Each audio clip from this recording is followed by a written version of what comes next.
yeah, if anybody has general questions for Rail or ESPA or me or Bruce or anybody else, I know we were going to do some of that at the end, but we can do some of that for the next 10 minutes, and then we'll finish more general question and answers after all the speakers are done. But if anybody has any ESPA related questions or Rail related questions in general, we can offer some of that, offer some answers over the next 10 minutes if you just want to type it in, and then we'll take a break, and then we'll start up with Jim Matthews at exactly 1:20. So we have the first question that could take us for the rest of today and perhaps the rest of our lifetimes. Is there an update on New York State high-speed rail? Who wants to field that, Gary? I'll get started. It's from my good friend here, Doug, in the Buffalo area.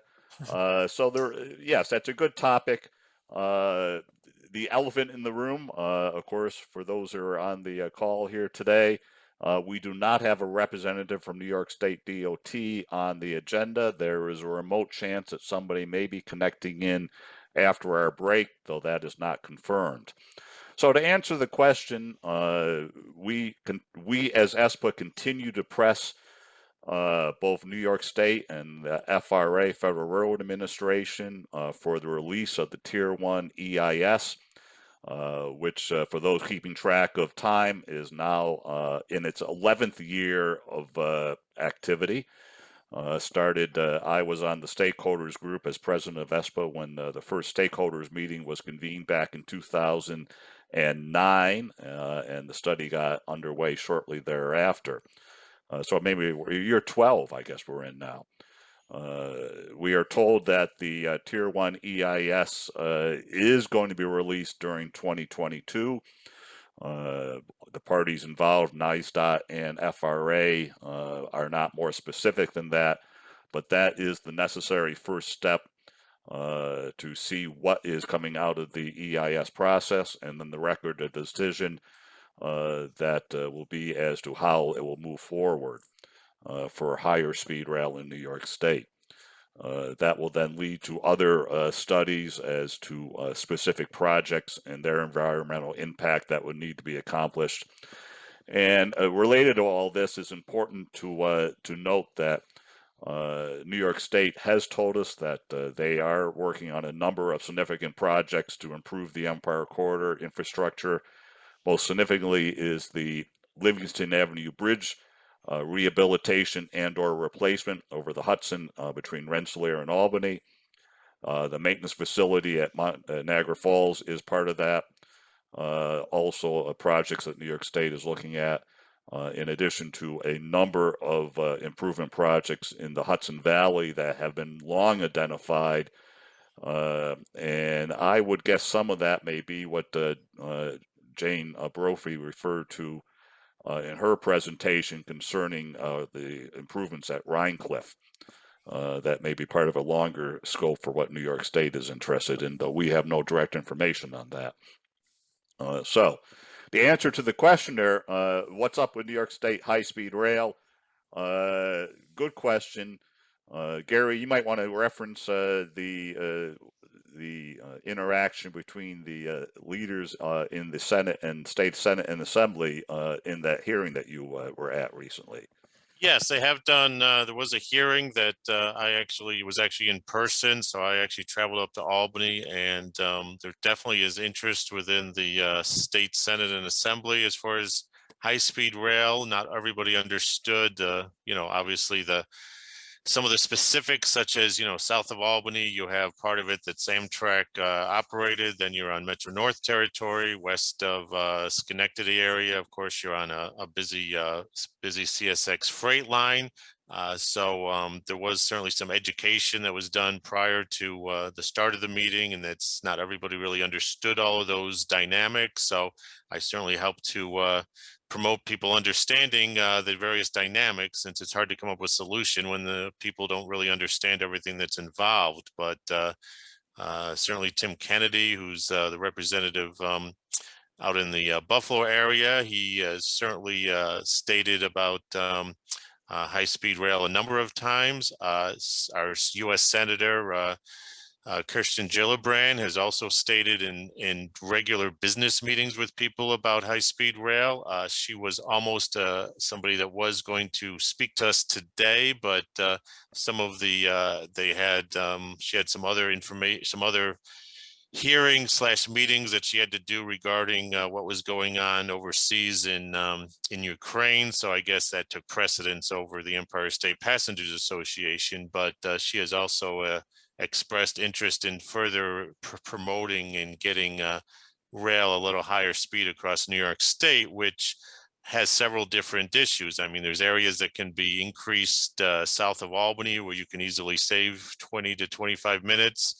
There's areas west of Albany where you can save some time in cooperation with CSX. And as the numbers that Luke showed earlier, the on-time performance is much better than what it was a couple of years ago, where west of Albany was 50-60%. Now it's running 75 to 80%. So that's a big difference as far as the service reliability west of Albany. Just to answer one of the other questions that somebody had with the Lakeshore, I was actually on the Lakeshore several times last November and December, and we made pretty good time, like somebody had said, until west of Toledo.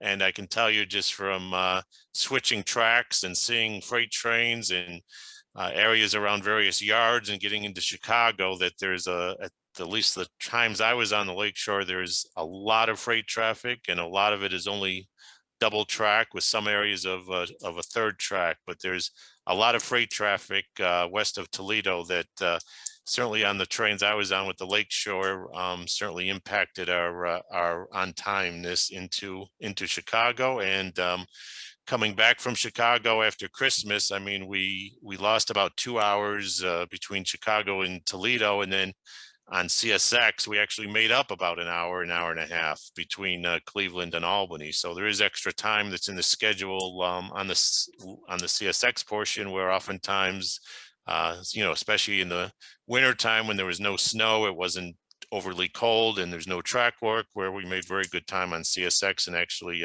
made up the time that we had lost on the Norfolk Southern portion. So that certainly is a congested part of that route. Somebody else had also mentioned capacity. I know that recently the Lakeshore has added, they were operating the Boston section with just one coach and the New York section with just two coaches. Recently, I believe over the last week, they've added another coach to each of those sections, so that the Boston section is now running with two coaches and the New York section is running with three coaches. So that actually gets it back to what the consist used to be in the wintertime prior to COVID. Obviously, it was, I think, four coaches on the New York section in the spring and summer, but three coaches and two coaches was typically the consist in the winter time prior to COVID. So that's certainly good to see, since there has been great demand on the Lakeshore route from a passenger standpoint, both in sleeper and in coach.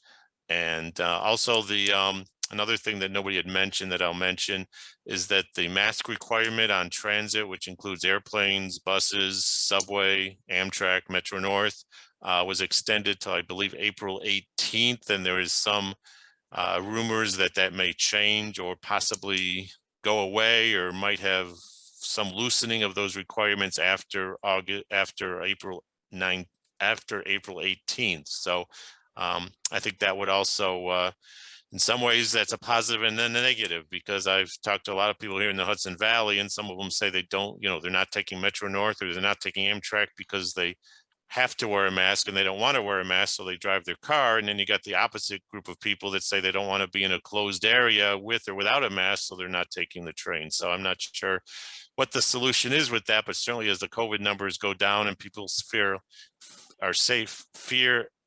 feel safer taking mass transit, I think that will help bring the ridership back to the Hudson Valley service for Amtrak, and also will bring the ridership back to the commuter railroads and also the subway and buses for those people in the tri-state area of New York. Let's just answer a couple other questions here that came in before we take the break. A couple questions about throughway bus service that we can say in general. Amtrak had in conjunction with the state, had really radically expanded throughway bus service in New York State pre-COVID. Of course, COVID, with everything else, had a severe impact on the private bus operators that provided that service in New York State.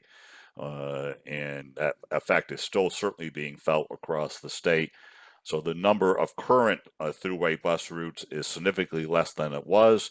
And hopefully in the future, we'll see those private operators resuming service as partners with Amtrak and with New York State to expand the throughway bus services. Another question about dining car service on the Eastern trains. It is our understanding that Amtrak does still certainly intend to restore full traditional dining on the Eastern trains, but that is a staffing issue, which of course has already been alluded to a number of times by a number of our speakers who are operators. So that is coming. I would certainly echo the sentiment, though, that Amtrak's current operations are being impacted by both staffing, but certainly the parts issue. That's not unique to Amtrak by any stretch of the imagination. Just think about our own private vehicles. If you needed a new chip because one of your computer chips had gone bad in your car, you could be waiting 2 or 3 months to get that computer chip replaced these days too. So no different than on Amtrak. Okay. I suggest, Gary, that we start the break. Yeah, let me just answer one or two other things here, and then we'll take a break. Yes, as far as we know, there was the air train to LaGuardia, which the governor had his own plan, which a lot of rail advocates, including a lot of people from ESPA, that was never really came out totally as a proposal. It was just kind of pushed by the governor's office, and there was a lot of issues against it, including the fact you were going past the airport and then coming back, and the time that it would take. The new governor and the Port Authority are reanalyzing that situation and have recently come out with a list of options. I have not thoroughly looked through those options. I know there's a range of options, and like anything else, they have positive and negatives as far as service and also to the impacts to the community that have to be looked at. But we will certainly be looking at that, and will be part of any type of hearings or comments that are required for that in order to improve service and get better service from Manhattan to LaGuardia Airport without requiring either a car or a taxi or an Uber. And as far as connecting Penn Station to Grand Central, we've been looking at that for a long time. I've been at hearings pre-COVID talking about the issue of that. We know there's currently looking at expanding Penn Station to the south. Obviously, some issues with expanding Penn Station. According to some of the proposals, you're taking down possibly a lot of buildings, depending on how it's done. So there's all kinds of issues regarding how to solve the problem of Penn Station and some of the infrastructure, which includes not only adding the track capacity, but also space and access from above ground, and the whole idea of what you do with the buildings around it, from Madison Square Garden to Hotel Pennsylvania, which is something that's not going to go away anytime soon. So yes, ESPA will be continuing its involvement with that, and I will plan to go to any meetings that are about that. Since I'm in Westchester County, I'm only about 40 minutes from Midtown Manhattan, and can easily testify at any of those meetings that's needed to, in order to try to improve passenger service for everybody accessing Manhattan, whether they're doing it from the Amtrak or from Metro North or from the Long Island Railroad. So.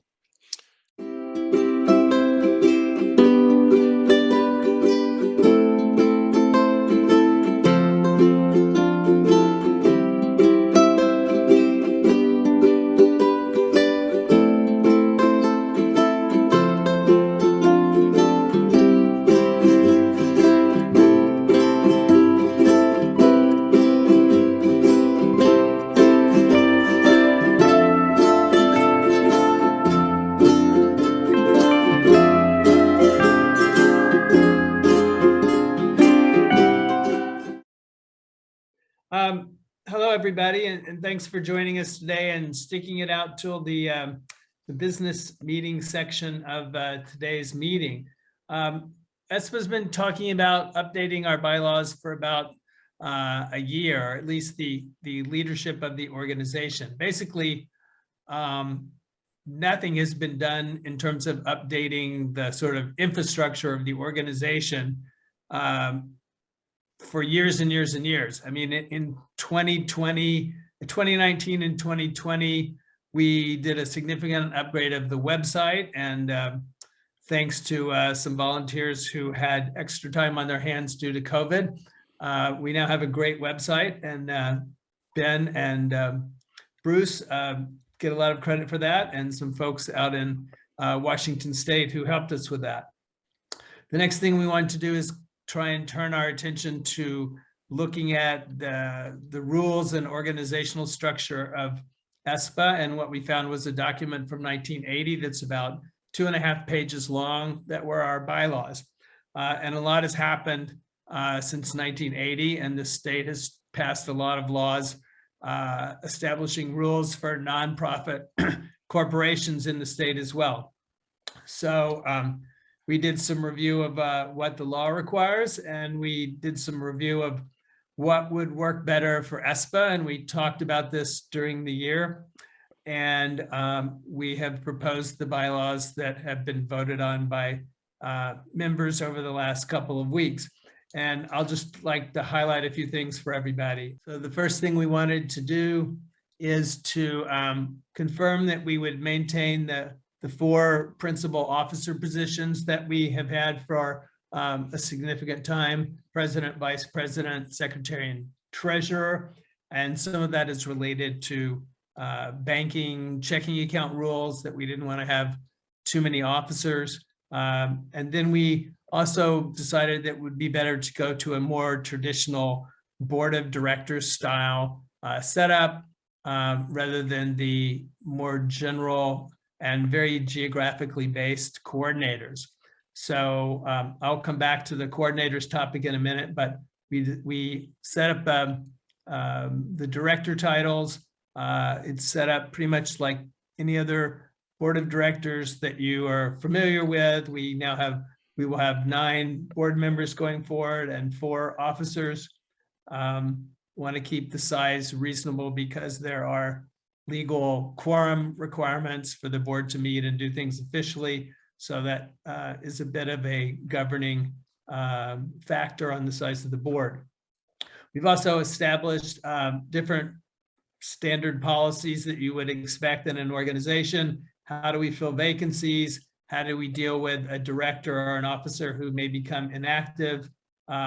Giving us the authority to have hold meetings electronically, and also creating an executive committee that can work in between board meetings.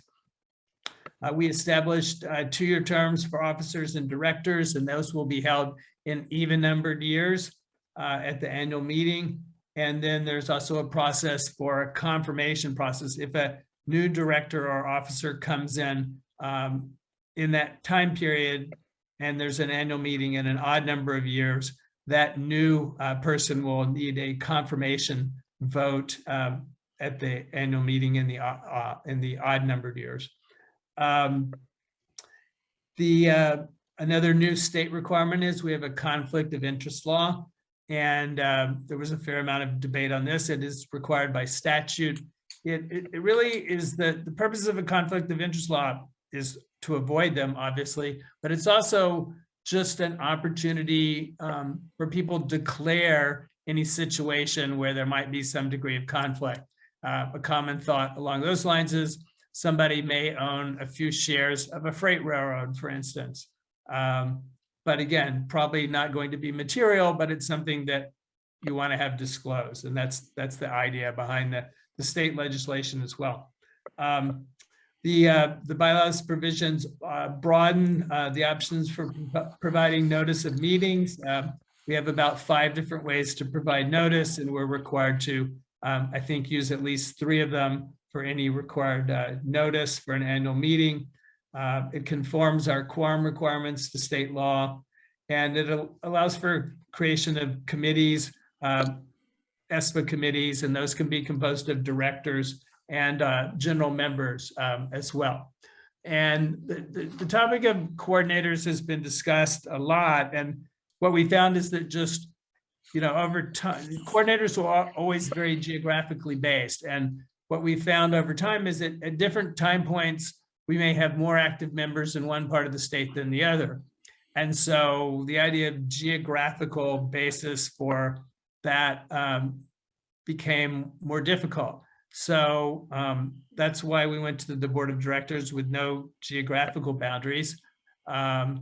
But on the other hand, we still have coordinators, and the board can kind of adopt anything that it chooses to in terms of assigning people to be specialists in particular areas, or representative of ESPA in particular parts of the state. So anyone who's been active as a coordinator and wants to remain active, we encourage that, and we want everyone to be as active as they want to be in ESPA, and we're always looking for people to take on new projects for ESPA. So don't let title changes in any way affect your enthusiasm, and the board's not going to hold back people just because they aren't a director. I mean, if you've been a coordinator in a part of the state and you've been active, we would hope that you continue to do that with us.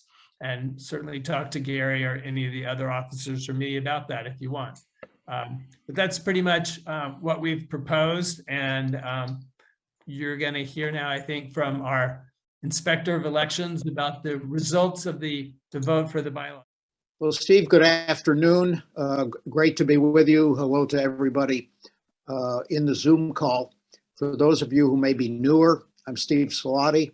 I used to be the ESPA president at one time. I think I preceded Bruce, in fact. Anyway, Steve and Bruce asked me to be the proxy for your votes. So I'm happy to let you know that we received 62 proxy votes. And on the first question, on the bylaws revision, there were 62 for, 0 against, and 0 abstentions. Then the next item of business for the association today is the election of our first new board of directors in a more formal sense under these bylaws. And the following slate of individuals that you see on your screen were nominated or put together by the existing officers and coordinators to be proposed as directors, and those names were sent out. As you can see, we have attached the county of residence for all of our directors and officers. We're developing a strong contingent of ESPA supporters in Dutchess County and in Rochester, in Monroe County, and frankly, we're a little short in Long Island right now. So that's one of the places where we really need to find some new active members. We lost Dawn last year, and that was a great loss from out in Suffolk County. But again, we're always looking for volunteers and interested folks to work on particular issues, and that's going to continue to be the case. And these, subject to the vote results you're going to hear in just a second, these will be the directors and officers that will lead ESPA for the next 2 years. And on the second vote, which is the election of the slate, for those of you who are running for office or other positions, there were, of the 62 votes, 60 for, 1 against, and 1 abstention. So congratulations to all of those who chose to support our organization and our cause. Thank you. Great being with you today. So one of the things that's been going on since I came on as executive director a little over a year ago is a real attempt to restore membership and grow membership and stabilize and grow revenue. And what we've seen over the last 12 or 14 months is that membership seems to be pretty stable, although I'm not sure we're attracting quite as many new members as we are losing members who have not decided to renew. But we did process about 418 membership payments last year, which is pretty solid. And clearly, people are seeing the results of ESPA's new enthusiasm and new activities, because there's no question that revenue has grown. We've gained, I guess, 3 new corporate members this year. We have the Genesee Transportation Company. We have MailWorks, which is a mailing house in the Albany area. We have the New York by Rail, and we have the New York Tourism Industry Association, which was a cross-joining corporate membership levels. ESPA joined them and they joined us. But there's no question that people have upped their contributions to ESPA. We did have a small increase in dues, the dues rate about a year ago, but beyond that, I think people are being more generous when they renew, because they recognize that we're getting some things done and that we are potentially on the cusp of a real rail renaissance. And to pull that off is going to take a lot of lobbying in New York State to get New York State DOT in gear to go after all this federal money that Jane Brophy and Jim Matthews have been talking about today. There is lots of money available today, and the only thing holding us back is how fast the state can apply for these grants and design the projects. So it's going to take a lot of work, and your efforts at talking to your assembly members and your state senators is key to that. Some other interesting data here: about 1/4 of our members are paying by credit card. About 20% of our members join or renew at the sustainer or patron level. We got about 26 new people who joined at the introductory rate. So that may understate new members a little bit, because some new members do go ahead and pay at the full individual or family rate. And we picked up 2 new life members, which is a pretty good financial deal. I think it's now up to $500, but if you get in while you're young, you get a good return on your investment. And then we're going to flip to some information about our Facebook page viewers, which is kind of interesting too. If you look at our about 1,820 people follow us follow ESPA on Facebook. It is a very active Facebook page, because Ben posts very regularly, I post pretty regularly, and Gary and Bruce add articles from time to time as well.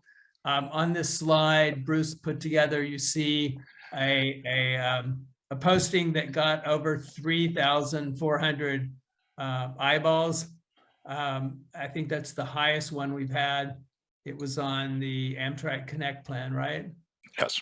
Yes, and corridor development, something that we heard about today with both Jim Matthews and with Jane Brophy from Amtrak. Our Facebook viewers, not surprisingly, are mostly male. Interestingly, the age distribution of our males is pretty evenly spread across all age groups. And our women viewers are fairly evenly spread out, but they tend to concentrate much more in the 35 to 54-year-old range. So about a 20-year span where women are interested in rail, maybe because of their husbands or partners, I don't know. But the men have a little longer longevity to looking at the Facebook page. And then this is a breakdown of where our viewers come from. And I assume it is a little bit, I don't think that it has the ability to get areas. So it may be very specific as to like Buffalo city limits, Albany city limits. I think that's why those numbers are a little bit small, but it's also just given that, people interested in passenger rail from all over the country can find us. So you see that a lot of our viewership is either in other places in New York, but it's so spread out, it doesn't register, or that they could also be from out of state. We have a lot of active viewers and commenters from out of state, beyond just New Jersey. And then 2% of the folks who look at our page frequently are from Canada. I would just highlight what Steve was just talking about, this particular post from back in July, as the value of using Facebook as a communication tool. Again, this post, and I put this up, it was my adoption of the graphic, but again, over 3,400 people saw this post, and 258 reacted to it or otherwise engaged with it. And again, obviously that distribution is great, and it is people around the country who get to know who we are. And there is no doubt that we've gotten new members due to our activism on Facebook. So the website is great, but you have to go there versus Facebook, which again, if you have interest in passenger rail, you'll get our feeds, even if you're not somebody who likes our page, you'll still get input from us. And again, a great way to get our messaging out. The financial report. Do you have the spreadsheet? The spreadsheet's on the screen, yes. Okay, very good. Go ahead. Okay, Go ahead, please. we're all set? Okay. Yep. Well, I'm happy to report that we had a very good year financially. Most of it driven by the fact that membership revenue was up, and we also had from special appeal and donations over $2,000. So we did end up with a net revenue of $2,500, bringing us up to $44,776. And so I would say we had a very good year. The one factor that partly drove the net revenue to bounce up is the fact we did have some expenses that did not occur, but we anticipate those happening this year. And that is the area of insurances that could account for anywhere of $1,500 or so. There's not a lot that I can say about this report other than I remember joining ESPA back in 1981, and I remember its humble beginnings in many ways as far as membership and finances, and I've seen it grow. And right now we're sitting, as I mentioned before, we're sitting on a pretty good level of cash. But again, we do need to continue to drive for membership and revenue because, again, the future can be uncertain. We don't know what we're going to be getting ourselves into later in the drive for improved passenger service. So, but all in all, I would say we have a good financial position at the present time. Okay. I would ask now, anybody has any questions concerning the financial report or for Steve Strauss? If you want to type them in, we can get some answers on that.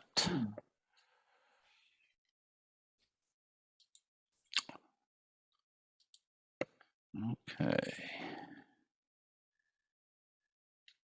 I see nothing new coming in, Gary, so let's continue. Okay, if anything comes in while I'm talking, we can always address it after my after my conclusion. Thought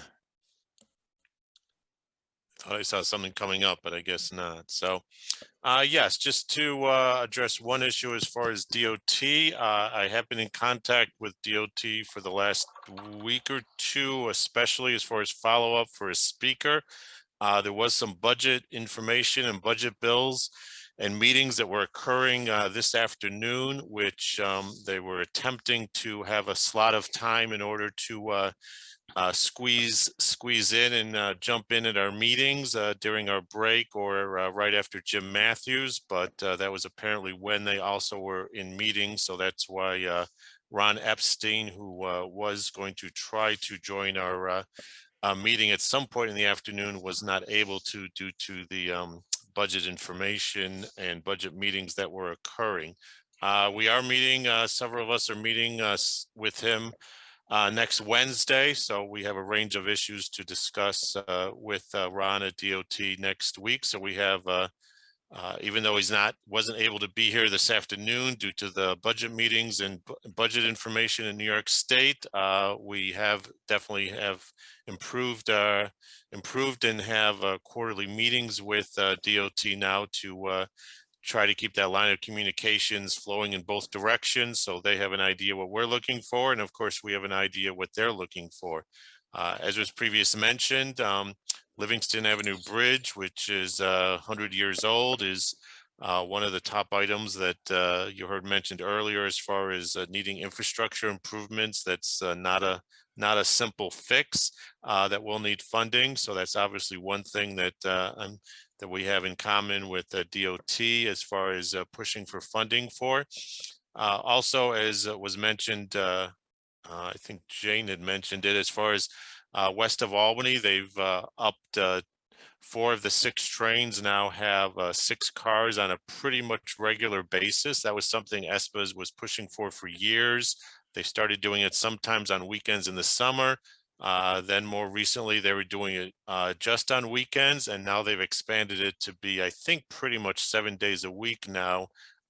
2 of the trains in each direction now have 6 cars. So when you take out the car that's operating as the lounge, that's basically going from 4 coach cars to 5 coach cars. So that's increasing your capacity by a full 25%, even though it's only 1 coach. So that's another item that I really don't think would have happened if it wasn't something that we have been pushing for a period of time, as far as increasing coach capacity on some of those trains, especially weekend and especially west of Albany. We have one person's raised their hand, Gary. Why don't I just wait till I'm done and then we'll go back to that. Okay, So got it. as far as meetings, we certainly have engaged through the assistance of Steve as far as the chambers up in the Schenectady and Saratoga area, and look forward to having a 3rd round trip, and certainly pushing for a 3rd round trip in the future once obviously we get the 2nd round trip back, which is the Adirondack, and then pushing for a morning train down from Saratoga and Schenectady, along with a late afternoon train back up, which people and business people and the mayor and Schenectady and everybody's very much interested in that area. So that's another thing that we're looking at going forward. As far as events go, obviously there's going to be something as far as the return of the Maple Leaf service. We will try to be involved in that, either myself or possibly Bruce, since Bruce is up in Buffalo, if they do anything with that. And then you heard earlier about the extension to Burlington, currently anticipated to be July, and then possibly having some type of event with Senator Schumer at Rhinecliff once they start the repairs there. I was recently at the Rhinecliff station, and I can tell you, you know, that station is definitely in need of a lot of loving care. Things have just been let go for a long time, and it needs a lot of work. So that will basically be a huge improvement to that station. For those of you west of Albany, you know the huge differences. If you've seen the station in downtown Buffalo or Rochester or Niagara Falls, how much better those stations are compared to what their predecessors were like. And then, of course, the East Side Access is progressing as far as Long Island service into Grand Central. The infrastructure plan has funding for Gateway, which will increase the capacity and reliability of trains from New York to New Jersey, along with the Portal Bridge.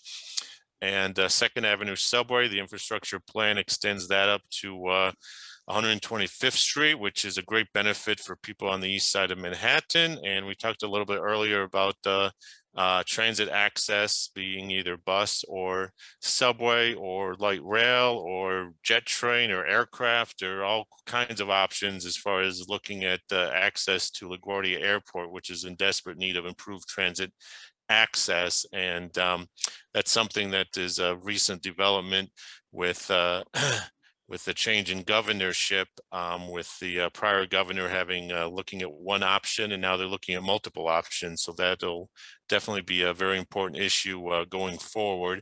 And then, of course, the food service issue. Food service, for those of you that are not familiar, food service is stayed on all the trains that go to Niagara Falls and to Rutland. But if the train only goes from New York to Albany, Those do not have food service currently, and as was mentioned earlier, we will definitely continue the push to get the food service done, along with other enhancements in Buffalo, such as working.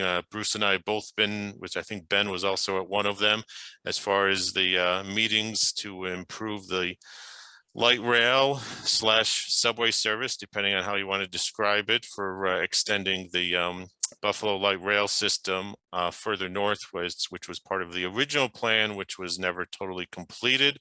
And more recently, we were in discussions. Actually, the Buffalo Bills had reached out to ESPA as far as ideas for improving service to a new Buffalo Bills stadium.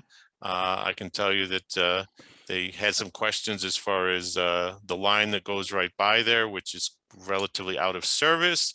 So I would not expect you to be booking your trip to Orchard Park by rail, but the ideas that they're looking at is having dedicated bus service from certain locations in Western New York, such as University of Buffalo or someplace in downtown Buffalo, to promote people being able to get to the Buffalo Bills Stadium, especially when they're looking at having a new stadium in the future.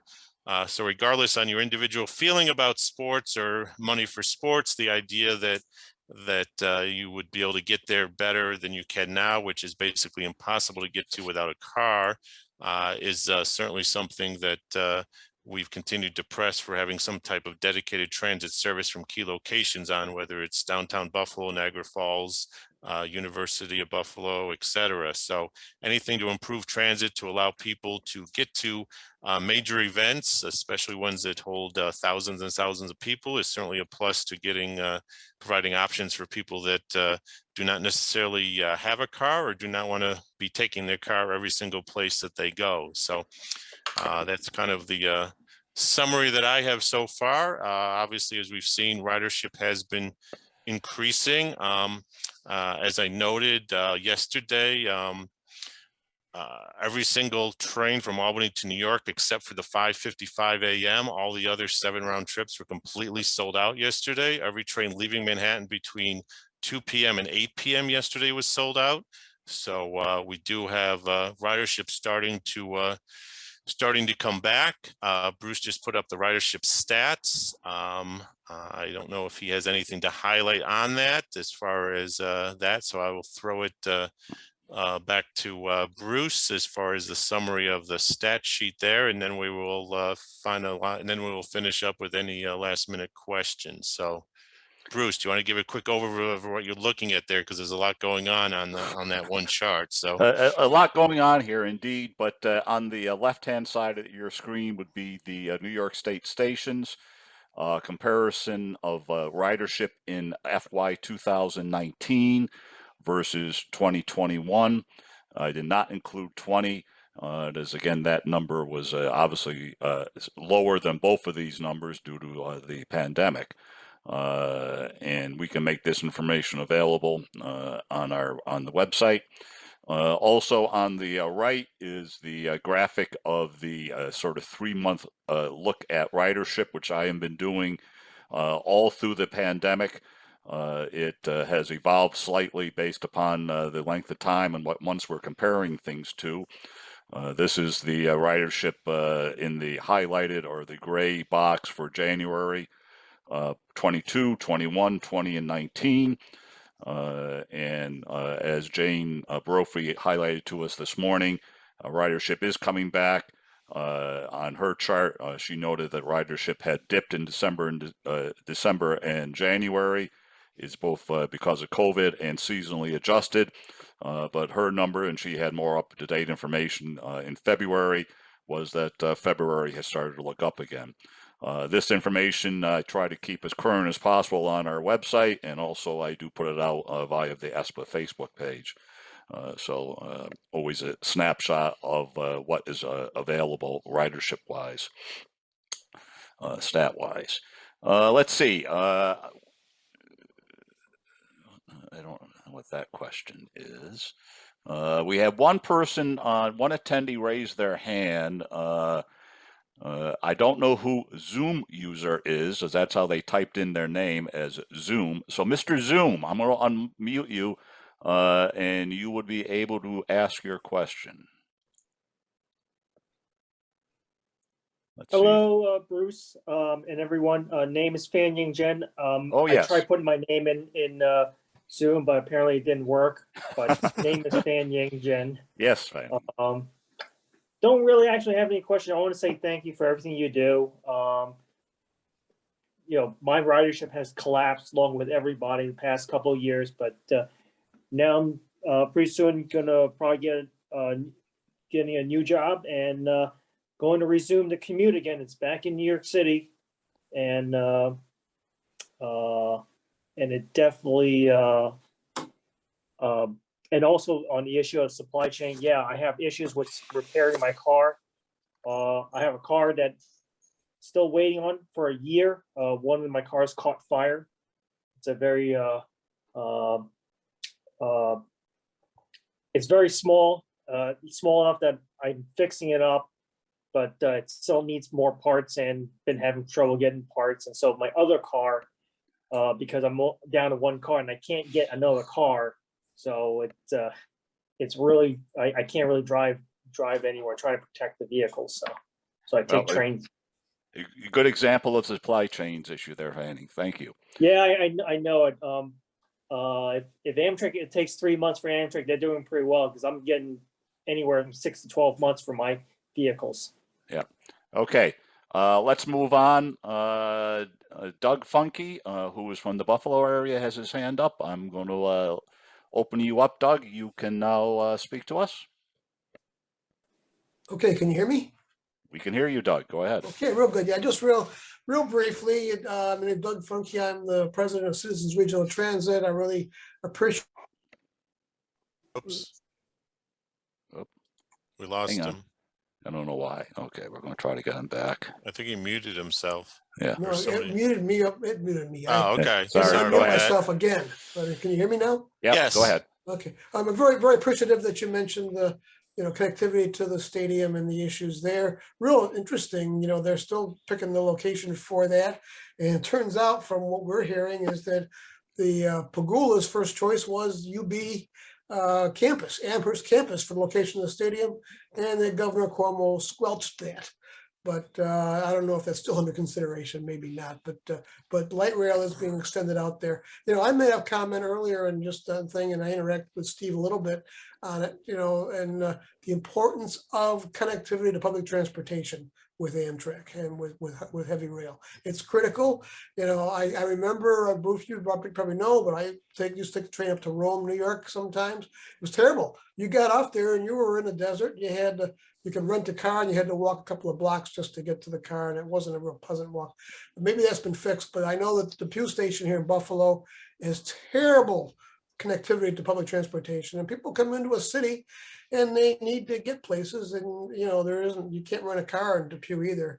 You can't even do that. You can take a cab and so forth. But anyway, just my comment is I think we need better connectivity to public transportation all over the state, all over the country. And at Citizens Regional Transit, we'd be happy to work with you guys, and we get involved with you guys periodically anyway, and we're good friends of Bruce, and so love the work you guys are doing, and if we can help make that connectivity better in any way, happy to do it. Thanks, Doug. We have one more hand raised. Royce Williams from Wisconsin, old friend of mine. We'll let you speak. You have to take yourself off mute. Yeah. Royce? There we go. I put my hand up by mistake. Oh, okay. Well, there we go. Okay, so Royce, we're set. Another good friend of ESPA and longtime member, Jack Madden, has raised his hand. Okay, can you hear me, sir? Yes. All right, very good. I had to step away, Bruce, when you and Gary were talking about the status of the the Empire Corridor EIS. So I only came in at the absolute end. Could you just give a quick summary of where that stands, since it was the last public meetings were in 2014? Well, indeed, I have as little hair as you have, Jack, according to your profile picture, as we're waiting for it. We're in year 12 of the process. Our information from both New York State DOT and from FRA is that they intend to release the Tier 1 in 2022. And that's as far as anybody currently is willing to comment on. Though I believe, Gary, you'll be addressing perhaps that question with Ron Epstein in your upcoming meeting this week. Yes, yes, that is correct. So, Okay, well, gentlemen, thank you very much. And it's pouring rain in here and sleeting over in Hudson, New Hampshire. Okay. okay. So you haven't gotten the frigid air yet. You've just gotten the Not yet. precipitation. Yeah. Okay, let's see if there's anything else. There were no other open questions. There were no other, let's see, there's one more hand. We have a Steve. I will allow to speak. We're opening Steve up. Okay, Steve Lindy here. Oh, Steve I don't know- Lindy. Yes, Steve. How are you? Yeah, I don't know if you've seen my questions in the Q&A box, but I think it's important to point out that with the governor's race we have in New York this year, it's important for ESPA to solicit the views of the candidates for governor on our issues and to present whatever we get back in our newsletter. Absolutely, Steve. We fully agree. And how many candidates there will be, it seems to be a fluctuating topic these days, but we will certainly stay on top of that. Yeah, Just as an update on that, Steve, I knew I haven't seen where the polls are, but Zeldin, he is a friend of ESPA, and a matter of fact, I've met with him many times. He and our former Suffolk County coordinator met with him several times, and he was very interested in rail. He was very interested in high-speed rail. He was very interested in improving Long Island rail service. We worked with him to actually change some of the schedules from the Long Island Railroad in order to better serve Suffolk County. He was also very interested in extending some Amtrak service out to Mineola or Ronkonkoma, which I know Amtrak has looked at at some level as part of their Connect US plan, but that was another one of his items. So if he's looking at that, at those kinds of things, along with, I know he would often take the Long Island Railroad early in the morning to Penn Station, and then board 63 to go up to Albany for various meetings. So he is a friend of ESPA, and he's very familiar with Long Island and taking the train. So so that's one candidate that is kind of new to the field of running for governor, since obviously he's not governor, and nor is he past governor or been impeached from governor or left or resigned or anything. So he's kind of a new person to the field that is very interested and supportive of rail and knows us well. So, By the way, I'm sure most people on this call are aware of his vote against the infrastructure bill, which is a problem. Right. He did vote against the infrastructure bill. Yes, I think that was more politics than anything else. That's one of the things where you look at it and you kind of say, yeah, okay. We know politics doesn't always have to do with what you truly believe or what you have knowledge about, but I can tell you he definitely has knowledge and interest in passenger rail. Whether he is pressured to vote other ways is kind of a different topic, I guess. Well, he's got to say what he would do as governor. Correct. The Yes. constraints of being a Republican member of Congress would not apply if he's governor. Correct. So I just wanted to mention that we are familiar with him and he's familiar with us. So that's a plus right there, regardless of his votes on the infrastructure plan. Okay, we have But yes, that's a very good idea once we get a handle on who's running. So Yes. Okay, we have no other folks who represented themselves, so I would say we are right on time, Mr. President. Yes, I would say that too. We did an on-time operation. It all stops along the way. So yes, I already gave me a summary. So we just opened it up for those questions and answers. The final thing is, Bruce, is we have a list of the schedules for our working group meetings. We do. Let me pull that up here. So you'll pull that up, and I guess that'll be our last statement. Our next one, as Bruce brings that up to the screen, we hopefully, if everything goes well and there's no pandemic, we will meet somewhere in the Albany, Schenectady area next March, might be March 11th. Not sure yet. That's all tentative, but we do plan to meet in person for our annual meeting early next March. As far as our working group meetings, our next one will be April 30th via Zoom. You can just register on that on either our website or our Facebook page, and then we send the link out. Saturday, June 4th, we're looking at meeting in Schenectady.